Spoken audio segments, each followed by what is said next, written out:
오늘 아침을 여는 말씀은 잠언 26장 12절의 말씀입니다.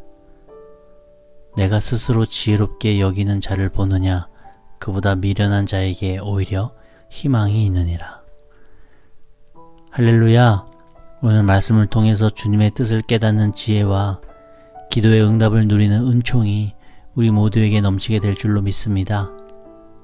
이 잠언은 바늘과도 같이 찌르는 말씀이라고 했었습니다. 오늘 잠언 26장은 미련한 자와 게으른 자에 대해서 찌르며 우리에게 교훈을 하고 있는데요. 저는 새벽 예배를 준비하면서 본문을 묵상하는 가운데 과연 성경에서는 어떤 사람을 미련하다고 하는지, 또 어떤 사람을 게으르다고 하는지 참 궁금하더라고요. 그 궁금했던 것에 관한 해답을 함께 나누면서 우리 역시도 미련한 사람의 자리에 서지 않고 게으른 사람의 자리에 앉지 않는 주님의 자녀들 되기를 원합니다. 26장 전체적으로는 1절부터 12절까지는 미련한 자에 관해서, 그리고 13절부터 28절까지는 게으른 자에 관해서 기록을 하고 있더라고요. 먼저 1절부터 12절까지는 미련한 자가 어떤 사람인지 솔로몬이 기록을 하는데요. 한 절 한 절 해석이 애매한 구절들을 자세히 살펴보면서 어떤 사람이 미련한 사람인지 살펴보겠습니다. 1절은 다 아실 것으로 여기고요. 2절을 보면은 까닭 없는 저주는 참새가 떠도는 것과 제비가 날아다니는 것 같이 이루어지지 아니하느니라 라고 말합니다. 여기서 까닭 없는 저주라고 하는 것은 이유 없는 분냄, 헛되이 화내는 것을 의미합니다. 그리고 새가 날아다니는 그 표현은 인간이 컨트롤할 수 없는 현상을 의미합니다. 그래서 2절을 의역하자면 이유 없이 분노에 가득 차서 내뱉고 있는 그 저주의 말은 절대로 자기 뜻대로 이루어지지 않는다라고 하는 의미입니다. 그렇게 이유 없이 분노하는 그 사람이 미련한 사람이다 라고 하는 것이죠. 3, 4, 5절은 다 이해가 가실 것이고요. 6절을 보면은 이렇게 말합니다. 미련한 자 편에 기별하는 것은 자기 발을 베어버림과 해를 받음과 같으니라. 기별이라고 하는 것은 히브리어로 바림인데 소식을 전하는 겁니다. 그러니까 미련한 자를 전령으로서 소식 전하는 사람으로 보내는 것은 마치 내 발을 다쳐서 더 이상 움직이지 못하는 치명상을 입는 것과도 같다고 하는 것이죠. 전쟁 중에 가장 중요한 것 중 하나는 아군들끼리의 의사소통일 겁니다. 솔로몬 당시에 가장 확실한 의사소통 수단으로는 사람을 보내서 정확한 뜻을 전달하고 또 그 의견을 받아오는 이 전령들의 역할이 엄청 중요했었죠. 그런데 미련한 사람을 전령으로 보내면 의사소통이 잘 되지 않아서 결국 성 전체가 고립되고 전쟁에서 지게 되는 결과를 초래하게 된다라고 하는 것입니다. 그리고 7절에 보면 이렇게 말합니다. 저는 자의 다리는 힘없이 달렸나니 미련한 자의 입의 잠언도 그러하니라 라고 합니다. 잠언은 찌르는 말이라고 했는데요. 그런데 미련한 자가 자기가 깨달은 잠언이랍시고 떠들어대기 시작하면 그 말은 마치 다리 저는 사람의 발에 힘이 전혀 들어가지 않는 것처럼 미련한 자의 그 말에도 전혀 힘이 없다는 것입니다. 영향력이 없다고 하는 것이죠. 왜냐하면 미련한 자는 아무리 교훈적인 이야기를 해도 그의 언어와 행실이 일치하지 않기 때문에 그 어떤 힘도 발휘하지 못한다고 하는 겁니다. 시간이 지날수록 어리석은 자는 계속 퇴보하게 되고 자기 자신을 멸망에 이르게 한다고 잠언 1장 32절에서도 기록을 하고 있습니다. 8절을 보면 미련한 자에게 영해 주는 것은 돌을 물매에 매는 것과 같으니라 라고 합니다. 영예라고 하는 것은 영광스러운 명예라고 하는 뜻으로 권력을 쥐어주었다라고 하는 의미입니다. 미련한 자에게 권력을 쥐어주면 결국 어떤 일이 벌어지게 되느냐? 바로 돌덩이를 물매에 매는 결과를 가져온다고 하는 것입니다. 물매에 해당되는 히브리어는 마르게마인데 투석기를 뜻합니다. 좀 더 세부적으로는 투석기 활대 부분을 가리키고 있는 단어입니다. 투석기는요, 공성전에서 성을 무너뜨리기 위해서 돌을 던지는 무기죠. 영화에서 보셨을 겁니다. 아래쪽은 무겁게 하고 위쪽은 가볍고 또 잘 휘게 만들어서 위에 물건을 얹어놓고 멀리까지 던지는 그런 도구입니다. 그런데 미련한 자는 이런 활대에다가 돌을 주렁주렁 달아놓는다는 거예요. 그렇다면은 당연히 멀리 날아가지 못할 뿐만 아니라 정확한 방향으로도 날아가지 못해서 오히려 아군들에게 피해를 입히는 결과를 가져오게 됩니다. 무엇 때문입니까? 미련한 자가 권력을 잡았기 때문이죠. 나머지 9절부터 12절까지는 다 이해가 가실 겁니다. 즉 성경에서는 어떤 사람을 미련한 사람이라고 말하고 있느냐? 12절에 그 정답을 정확하게 말하고 있는데요. 바로 자기 스스로 지혜롭다고 여기는 자, 그런 사람이 미련한 사람이다 라고 결론을 내리고 있더라고요. 결국 자만과 교만이 미련함의 근원이었습니다.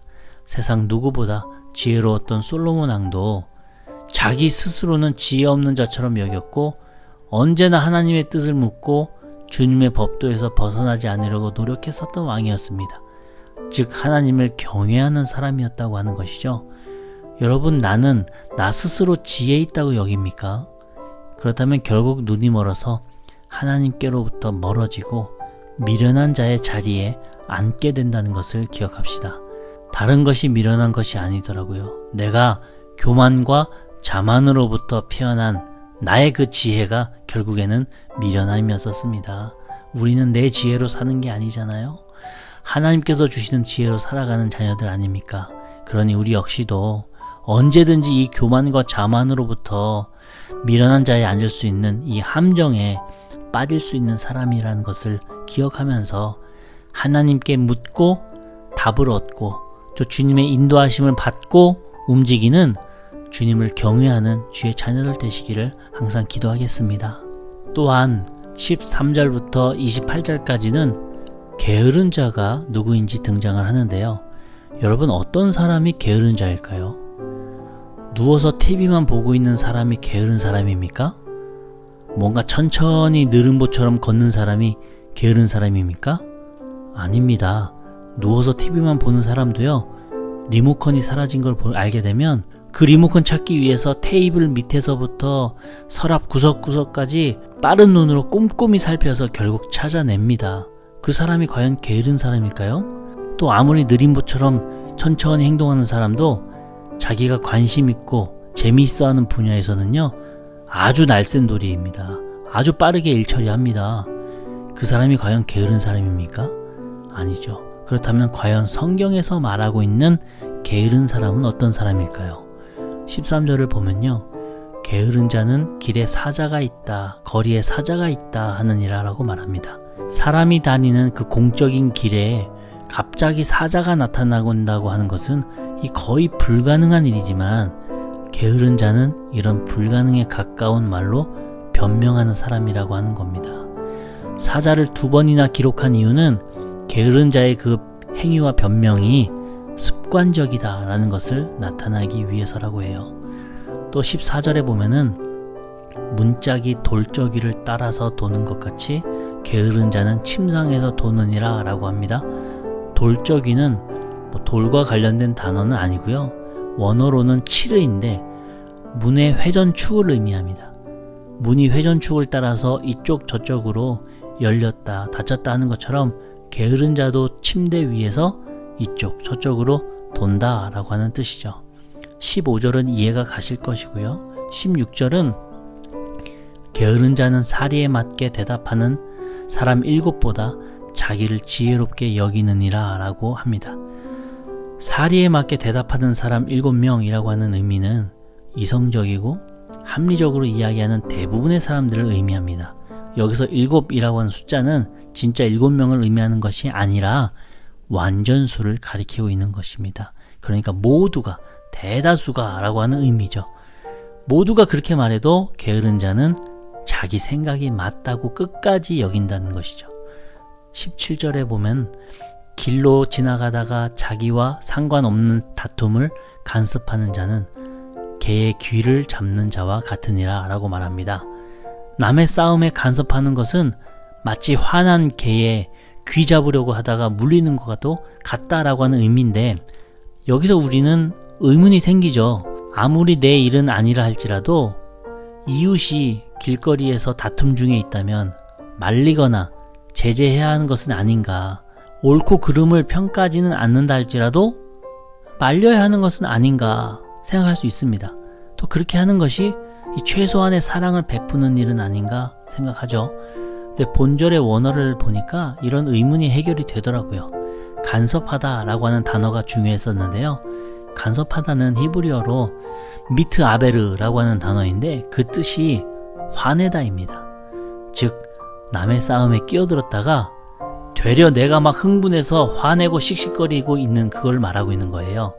이런 사람은 마치 개의 귀를 잡으려다가 물리는 사람이기도 하고, 또한 그 사람 자체가 바로 무는 개와도 같은 사람이 된다라고 하는 이런 중의적인 표현을 하고 있는 겁니다. 18절과 19절은 붙어있는 구절인데요. 18절은 횃불과 또 화살이 나옵니다. 근데 원어로는 이게 합쳐져 있어요. 그래서 불화살을 뜻합니다. 그래서 18절에 불화살을 일부러 쏴서 이웃 사람을 죽인 사람이 말하기를 19절에 다른 이웃들에게는 내가 희롱하였다 라고 말한다는 거예요. 여기서 희롱하였다 해서 희롱은 히브리어 단어로는 메사헤크인데 웃다, 조롱하다, 장난치다 라고 하는 의미입니다. 그러니까 내가 장난치다가 실수로 우연히 이런 일이 벌어지게 됐다라고 거짓말한다는 겁니다. 살인을 하고도 이웃을 속이고 죄의식 하나도 없이 어쩔 수 없는 어떤 실수였다, 장난이었다라고 변명하면서 자신의 그 행동에 합리화하는 이런 무책임한 사람을 뜻하는 것입니다. 그런데 시편 5편 6절에 보면은 거짓말하는 자들을 멸망시키시리이다. 여호와께서는 피 흘리기를 즐겨하는 자와 속이는 자를 싫어하나이다 라고 기록하고 있습니다. 결국 이런 사람들의 결말은요, 주님께로부터 버림받고 비참해지더라고요. 20절부터 22절까지는 다 아실 것이라고 믿고, 23절을 보면 온유한 입술의 악한 마음은 낮은 은을 입힌 톡이니라 라고 말합니다. 얼핏 보면 잘못 해석할 수 있는 구절이기 때문에 꼭 살펴봐야 될 것 같다고 생각을 했는데요. 여기서 말하는 온유한 입술이라고 하는 것은 무슨 따뜻한 말, 인자한 말, 이걸 의미하는 건 아닙니다. 상대방에게 아부하는 입술을 의미하더라고요. 그러니까 바로 뒤에 악한 마음이라고 또 표현을 하고 있는 겁니다. 그런 아부하는 입술 이면에는 악한 마음이 반드시 있더라 라고 솔로몬이 말하고 있는 거예요. 솔로몬이 얼마나 많은 이런 사람들 만나봤겠습니까? 그렇게 아부하는 사람의 입술은 낮은 은을 입힌 토기와도 같다라고 기록을 합니다. 여기서 낮은 이라고 하는 히브리어는 시김이라고 하는 단어인데 그 뜻이 찌꺼기, 불순물이라고 하는 의미였었습니다. 한마디로 은으로 도금한 토기처럼 보이지만 사실은 쓰고 남은 그 찌꺼기 불순물로 칠한 불량품이었더라 라고 하는 것이죠. 그리고 얼마 지나지 않아서 그 실체가 다 드러나고 만다고 하는 겁니다. 아무리 나에게 그럴듯하게 들리고 마치 나를 위해서 하는 말처럼 들린다 할지라도 그 이면에 악한 마음을 품고 있는 자라면 결국 하나님 앞에서 그리고 사람들 앞에서 불량품이었다고 하는 그 정체가 다 드러나게 될 것이다 라고 솔로몬이 말하고 있는 것입니다.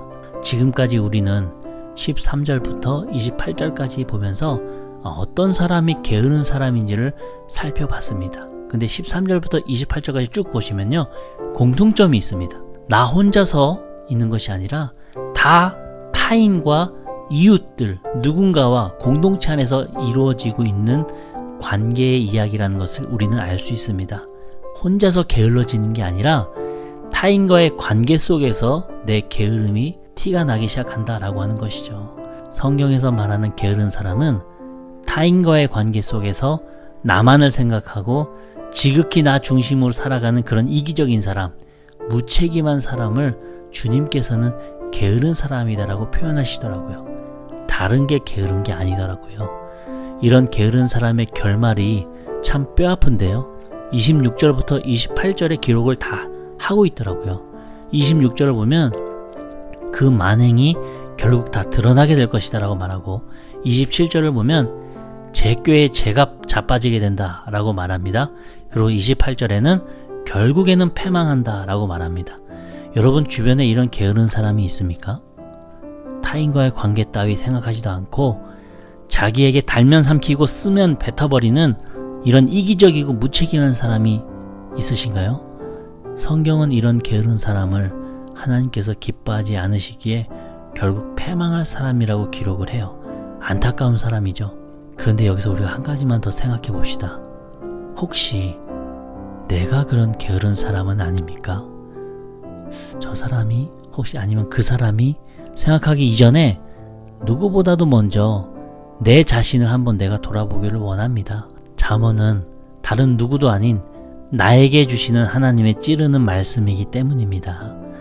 오늘 하루도 이 잠언의 말씀 붙잡고 주님 안에서 지혜롭고 복된 하루를 살아가는 우리 성도들 되기를 원합니다. 미련한 자의 자리에 서지 않고 게으른 자의 자리에 앉지 않는 주의 자녀들 다 되어서 주님 붙잡고 주님의 말씀대로 살아가시는 우리 성도들 되셔서 주님의 복을 받아 누리시는 주님의 자녀들 다 되시기를 주의 이름으로 간절히 축원합니다. 아멘. 기도하시겠습니다.